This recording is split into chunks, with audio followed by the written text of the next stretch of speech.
Saya Nadianka dari kelompok 1 akan menceritakan tentang sikap perilaku bela negara. Sikap perilaku bela negara terdiri dari 3 modul. Modul yang pertama tentang wawasan kebangsaan dan nilai-nilai bela negara. Modul kedua tentang analisis isu kontemporer. Modul ketiga tentang kesiapsiagaan bela negara. Modul yang pertama terdiri dari 3 bagian. Bagian yang pertama yaitu tentang wawasan kebangsaan. Kita belajar tentang pengertian wawasan kebangsaan, yaitu cara pandang bahasa Indonesia dalam rangka menolak kehidupan berbangsa dan bernegara. Kita belajar tentang konsensus dasar, terdiri dari 4 poin. Yang pertama Pancasila sebagai landasan ideal atau landasan dasar bagi negara merdeka yang didirikan. Terus kedua, Undang-Undang Dasar 1945 tentang landasan konstitusional. Ketiga, tentang NKRI yang merupakan negara kesatuan berbentuk republik. Tujuan NKRI tercantum dalam pembukaan Undang-Undang Dasar 1945 alinea keempat. Terus poin keempat tentang Bhinneka Tunggal Ika yang berarti berbeda-beda tetapi tetap satu jua. Kita juga belajar tentang lambang-lambang negara yang terdapat di Undang-Undang Nomor 24 Tahun 2009 dan Undang-Undang Dasar 1945. Di Undang-Undang Dasar 1945 ada bendera negara pasal 35, bahasa negara pasal 36, terus lambang negara pasal 36A, lagu kebangsaan pasal 36B. Bagian kedua, di sini kita belajar tentang sejarah, di mana Budi Utomo didirikan 20 Mei 1908, terus Perhimpunan Indonesia 25 Oktober 1908, 30 April 1926 di Jakarta diselenggarakan Kerapatan Bersatu Pemuda atau dikenal dengan Kongres Muda 1, tanggal 27 sampai 28 Oktober 1928 diselenggarakan Kongres Muda 2, terus didirikannya BPUPKI 1 Maret 1945, terus PPKI 7 Agustus 1945, Deklarasi Juanda 13 Desember 1997, terus Dekret Presiden 5 Juli 1999, dan Super Semar 11 Maret 1995. Di sini juga belajar tentang ancaman, usaha baik dalam negeri maupun luar negeri yang mengancam dan membahayakan kedaulatan negara. Terus belajar juga tentang kewaspadaan dini, suatu langkah untuk mengantisipasi berbagai dampak ideologi, politik, ekonomi, sosial, dan budaya yang menjadi ancaman bagi kedaulatan dan keutuhan NKRI. Belajar juga bagian keduanya tentang bela negara, pengertiannya itu apa, tentang tekad atau sikap yang digunakan untuk menjaga kedaulatan negara berdasarkan Pancasila dan Undang-Undang Dasar 1945. Belajar juga tentang nilai dasar bela negara yang terdiri dari cinta tanah air, sadar bangsa dan bernegara, setiap ada Pancasila, rela berkorban, dan kemampuan awal bela negara.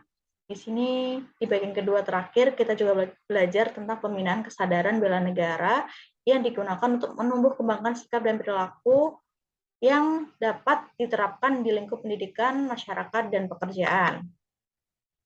Nah, bagian yang terakhir, di modul pertama kita belajar tentang bentuk dan sistem NKRI yang terdapat dalam pasal 1 yang berbunyi negara Indonesia ialah negara kesatuan berbentuk republik. Terus kita juga belajar tentang makna dan pentingnya persatuan dan satuan bangsa, arti pentingnya nasionalisme, terus kita belajar juga tentang kebijakan publik, yang mana kebijakan publik ini tertuang dalam Undang-Undang Nomor 30 Tahun 2014 tentang administrasi pemerintahan, memuat perubahan penting dalam penyelenggaraan birokrasi pemerintahan. Terus belajar juga tentang tugas pegawai ASN yang tertuang dalam Undang-Undang ASN pasal 11 tentang melaksanakan kebijakan publik yang dibuat oleh pejabat, memberikan pelayanan publik yang profesional, serta memperkuat persatuan dan kesatuan NKRI. Modul kedua, kita belajar tentang yang pertama, perubahan Lingstra, perubahan cara pandang individu tentang tatanan berbangsa dan bernegara. Terus kita juga belajar modal insani yang merupakan suatu bentuk modal tercermin dalam pengetahuan, gagasan, dan kreativitas, terdiri dari modal intelektual, emosional, sosial, ketabahan, etika, dan kesehatan. Nah, bagian kedua, modul kedua kita belajar tentang korupsi yang merupakan masalah yang telah mendarah daging dari sejak zaman kerajaan penjajahan sampai sekarang. Terus kita juga belajar tentang narkoba yang merupakan dampak negatif dari globalisasi. Kita juga belajar tentang terorisme atau radikalisme yang merupakan kejahatan luar biasa menjadi musuh dunia karena nyawa manusia menjadi korban.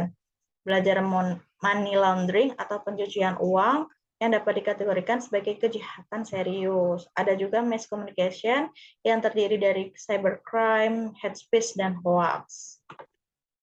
Bagian ketiga, kita belajar tentang isu kritikal, yang mana isu ini itu berhubungan dengan masalah-masalah yang memerlukan pemecahan disertai dengan adanya kesadaran publik. Terus urgensinya ada 3, yaitu saat ini, berkembang, dan potensial.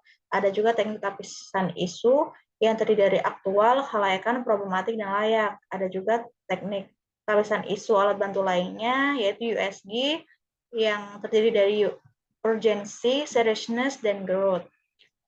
Belajar juga tentang teknik analisis isu, di mana setelah melakukan teknik tapisan isu tadi, dilakukan juga alat bantu teknik berpikir kritis, misalnya menggunakan sistem berpikir mind mapping, fishbone, SWOT, tabel frekuensi, dan kemampuan berpikir hubungan sebab akibat. Nah, modul ketiga kita belajar tentang kesiapsiagaan bela negara atau KBN, belajar tentang konsepnya, terus belajar juga KBN dalam dasar CPNS yang digunakan untuk mempersiapkan jasmani dan mental agar turut serta dalam bela negara dalam lingkungan pekerjaan. Terus belajar juga tentang manfaat KBN, itu dari 10 itu tadi yang di PPT ini, salah satunya membentuk sikap, disiplin waktu, aktivitas, dan mengatur kegiatan lain. Bagian kedua, kita belajar tentang kesehatan jasmani dan mental, belajar tentang etika dan moral, serta kearifan lokal. Untuk bagian ketiga terakhir ini, kita belajar tentang PBB dan tata upacara, keprotokolan, kewaspadaan dini yang artinya kondisi kepekaan, kesiagaan dalam menghadapi potensi dan indikasi timbulnya bencana atau perang. Terus membangun teamwork, serta mengenal yang namanya cara kamalam dan ASBN, api semangat bela negara. Sekian yang dapat saya ceritakan, kurang lebihnya saya mohon maaf.